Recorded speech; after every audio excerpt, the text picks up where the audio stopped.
Let's talk a little bit about kind of going to the front of the process to talk about seeds, hemp seeds. What do you think about when you're evaluating seed suppliers and the quality of seed that you're sourcing? And, this kind of comes from, last year there was a pretty significant issue with hemp seed, at least in Southern Oregon. A lot of farms that got bad batches of seed had some really severe problems.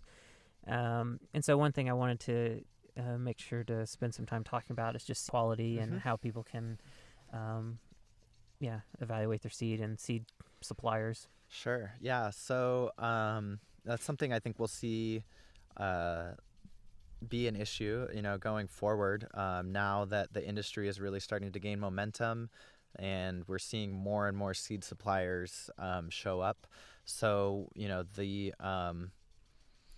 how to evaluate whether a seed, company is reputable or, proficient in producing seeds. I mean, for me here in Oregon, we've seen kind of the premier seed producer was 2 years ahead of everyone else when it came to genetic development of low THC, high CBD cannabis cultivars.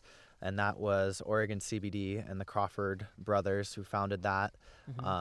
They saw that opportunity. They had experience with seed breeding. They also spent a ton of time and money on their selection, their breeding, all their analytical work, and they're growing out in large populations and selecting. Because what I see, online is I see a lot of breeders, and either they've, produced a few 100,000 seeds in a grow tent, they grabbed a male.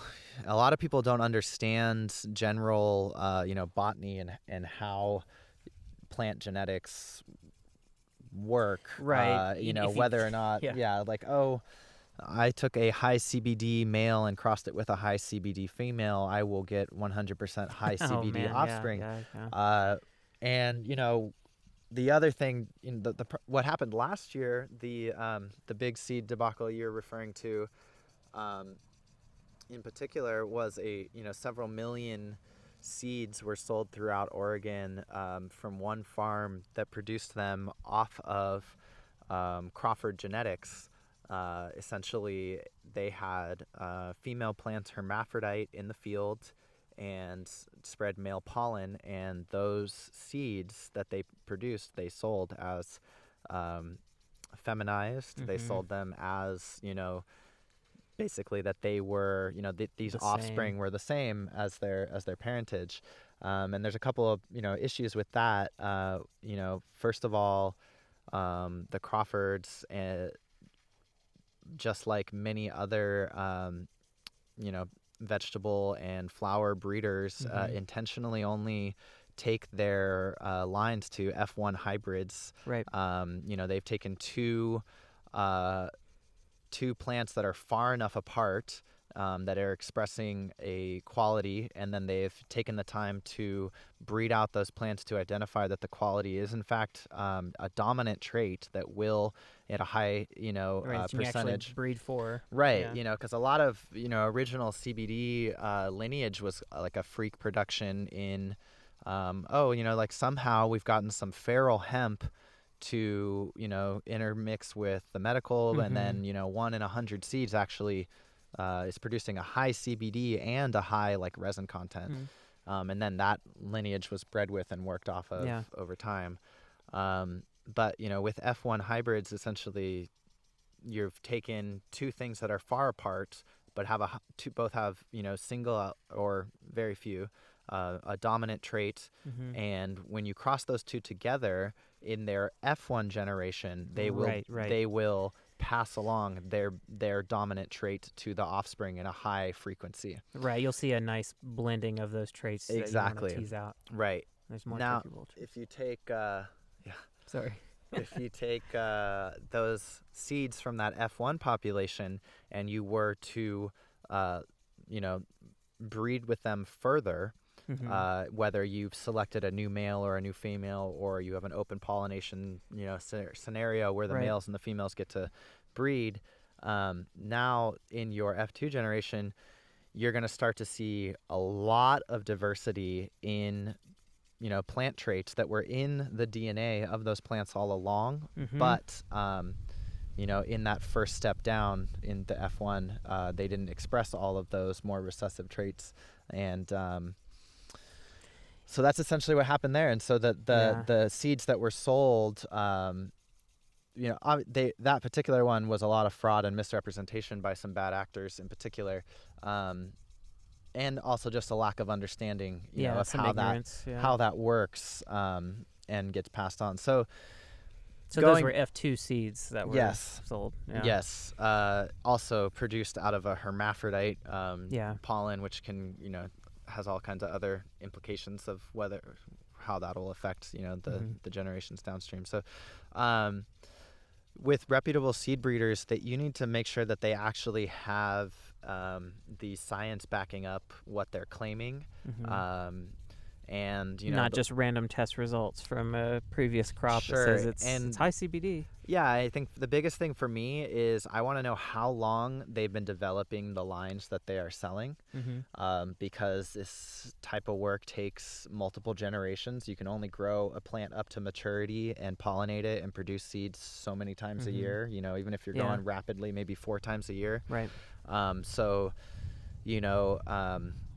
to know that they've done multiple generations of work on that lineage is important. Besides high CBD, ratios and low THC, there's also the feminization factor. Feminization can be done in a few different ways of essentially, stressing the plant. And some of those are more effective than others and produce a higher feminization rate. The best seed producers are going to, share with you feminization rates. They're going to stand behind their feminization rates, and they should be 99.85 plus if they've done it right. Oh, wow. Okay. And a lot of them will, show you their proof of that, through testing with controls, and it's a DNA test that they're able to do through tissue, so that they can do that pretty quickly on each generation. So it's exciting that there's going to be a deeper genetic pool available to farmers, year by year. It's not a good, in my opinion, system to kind of have any one company have a monopoly on that. Yes. However, as a farmer, you don't want to take a risk in having, if you grow out a population that has too high of a THC level, you're going to fail your Department of Agriculture pre-harvest test, and then your whole crop is invaluable. Right. Yeah. So there's that. So, seed companies should be very transparent. So, they shouldn't shy away from questions about, how long they've been developing that seed line. Have they done large field trials on those genetic, that particular lineage? And, for me, the seeds that I went with this year, came from a company that was new to Oregon. They had been developing this line for, they had it for over 3 years, grown in Colorado. So I was able to confirm that it was, it had created successful crops. Right. It also helped that the breeder themselves are, growing over 12,000 acres of their own seed in several countries. Yeah. So they stand behind it. On top of that, and essentially, you should be able to ask them for a guarantee that it is what they're saying. And if they don't give you that, I would, shy away from that. Yeah. So.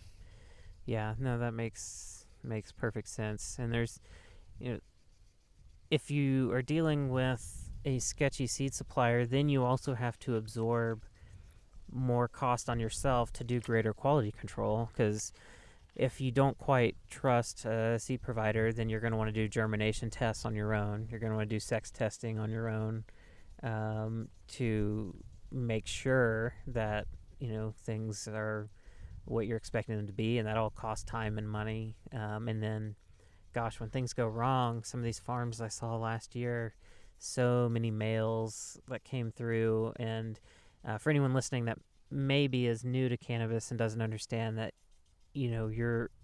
when you're growing cannabis for resin content, you're dealing with female plants. You do not want male plants, and you do not want your female plants to get pollinated and start producing seed, because that's going to impact resin production. And so there were farms just pulling massive amounts of males. And then the F2 thing on the analytical side, that I have more experience with, is it was fascinating as an analytical science guy to see the chemotypical diversity in these plants that were grown out from these F2 seeds. Right. Every single ratio under the sun I was hearing about and seeing, and in some cases testing, and high CBD, 1-to-1s, 3-to-1s, 2-to-1s, 4-to-1s, high THC, that had to be cold. Like, it was just this massive headache. It was super, super fascinating for me, just seeing that diversity and just being like, wow, look at, all of that, Right. that potential that's there. The potential, yeah, that's, I mean, like, it's definitely exciting on that level of like, wow, look at this amazing new genetic pool that we've uncovered, but from, the farmer side doesn't see the value in it. Yeah. Because I mean, from a monetary value, maybe it's not there. Right. Right. But from a knowledge base, it's pretty cool to see that. Yeah. Totally. Yeah.